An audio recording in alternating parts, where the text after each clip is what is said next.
Vladimir Putin woke up to a surprise this morning, the largest strike on Russian territory since the Second World War. Not the way he wanted to win his election, but even worse, the House Speaker might just be softening his stance on Ukraine and Ukrainian aid. I'm Paul, U.S. Army combat veteran. Let's talk about it.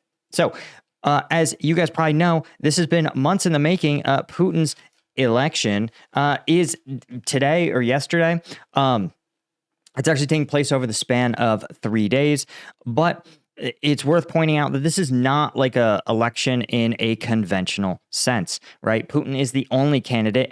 There's not really any competitive candidates allowed on the ballot, and obviously, real opposition figures like Alexei Navalny have been imprisoned and then assassinated. So this ensures, of course, that Putin is really the only person, and that the election isn't so much between Putin and another potential leader of Russia. It's more like a large poll to see how motivated the Russian people are to support Putin, right? A high turnout might be seen as a proxy by Putin for an endorsement of his leadership, whereas a low turnout might not.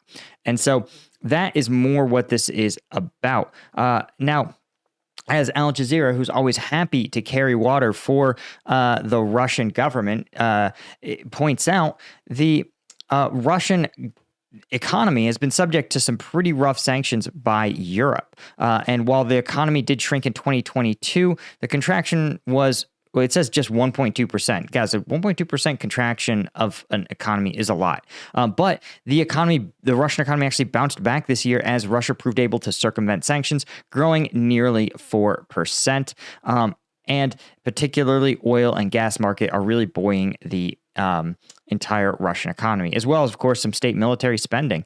And while it's not a long-term solution, it is a sign that Putin is able to circumvent economic sanctions, right, much more deftly than he can circumvent his battlefield casualties. Now, Ukraine always happy to remind the Russian public that they are, well, still at war, and that the war, it does affect Russian citizens at home. Ukraine has launched a new wave of strikes against Russian oil facilities, recognizing that while they're likely unable to diminish Russian oil production capabilities in the aggregate, it still is a sign and a message to the Russian government and people that they are not safe, that their attacks on Ukraine won't go unanswered. And they're certainly hitting Russia where it hurts, right? They benefit tremendously from their oil-based economy. And I think in the last 24 hours, let's see if we can get a total estimate, right? Ukraine obviously is being a little cagey, and Russia, of course, claims that it shot down every drone, but all these pictures of things on fire seem to indicate that no, some drones definitely made it through. It said it shot down 65 drones launched at 6 Russian regions. So, and it's the second attack on Russian territory in 2 days, where Ukrainian drones targeted 9 Russian cities and towns, including oil facilities at Nizhny Novgorod. And it's likely, again, this is likely a attack, on Russian oil, but also sending a message ahead of the Russian elections. And it's it's mostly a political statement. Like, I think that is the key takeaway. Yeah, it's going to cost them a lot of money. It's going to cost the Russian economy a lot of money, but not a lot as a proportion of the entire Russian economy. Now, if you guys are interested in learning more about this and other key national security stories, you want to check out the Strategic Sitrep. The Strategic Sitrep is my weekly or bi-weekly newsletter covering the key developments in the national security space around the globe. It's totally free to subscribe. Just sign up. And if it covers the stories, sometimes it's the stories that you might have seen in like a mainstream outlet, but we cover them in a way that removes as much bias as possible, right? We're trying to give you just the facts and then the so what. Why is this story important?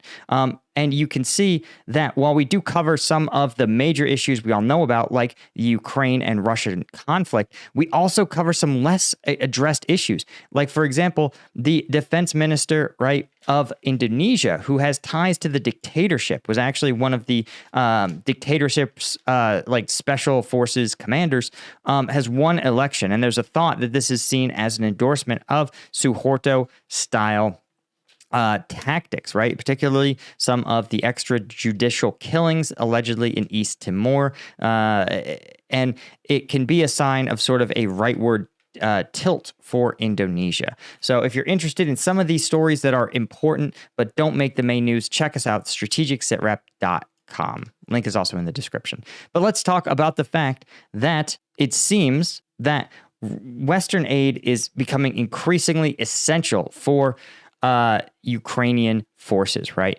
Delays in Western security assistance are maybe making current frontline Ukrainian more fragile than it looks, right? And we've talked about this. It seems like Russia is marshaling its forces during this election, and then will likely continue to advance after the election, right? Possibly in the summer, or late spring.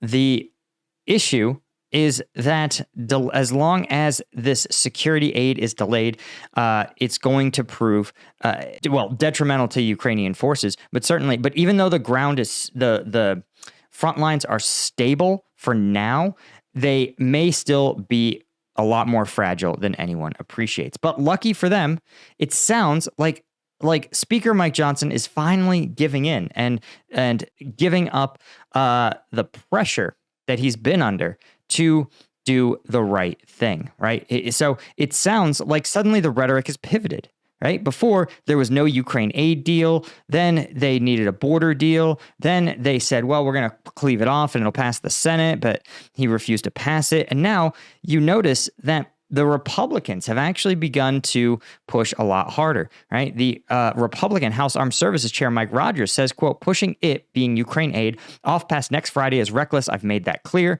even though he's not optimistic about quick action. Johnson told reporters, quote, we will work the will of the House, and that's important. Which, as we acknowledged, that if you put this vote to the House floor, it would almost certainly pass. At the Senate, Ukraine aid passed 70-30, a pretty overwhelming vote, given that a lot of nays are symbolic, right?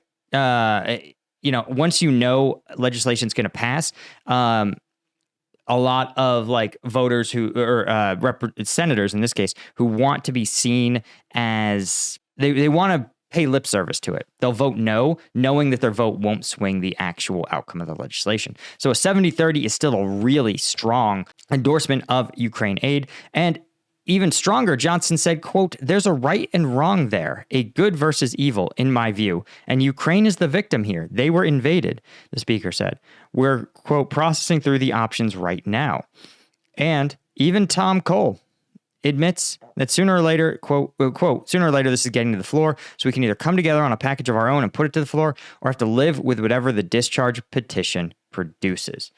Which is a huge deal, guys. It's a huge deal. It means that everyone agrees this is going to happen now. This was not the case 2 weeks ago. And I think a lot of it is public pressure. I think a lot of it is pressure by the establishment, right? The CIA director coming out and being like, you have to do this. But honestly, I think it may have also been the public being outraged, the public being upset by the fall of Avdiivka, and definitely you guys, those of you that wrote to your congressman about the pressing need for Ukraine aid. Listen, Congress listens to that stuff, man. They really care about stuff that gets people worked up. And if they see people are worked up about the U.S. supporting its allies and not abandoning them, they're going to respond. And it seems like they have. So thank you guys. Keep the pressure on them, right? Nothing is passed yet. And I'll link that in the description as well, where you can write your member of Congress and express. You just need to write one sentence that says, I support continued aid to Ukraine. Please pass it. period. Some of you guys have actually messaged me or let me know in the comments. And even though I try not to pop into the comments because the Russian trolls can get a little intense, I still read them and I still appreciate you guys. Anyway, that's all I had. Thanks to Colonel tier members of Combat Vet News. Thanks to the Lieutenant tier members. And thanks to all the members of Combat Vet News. I could not do this without you guys. I'll see you in the next one. Cheers.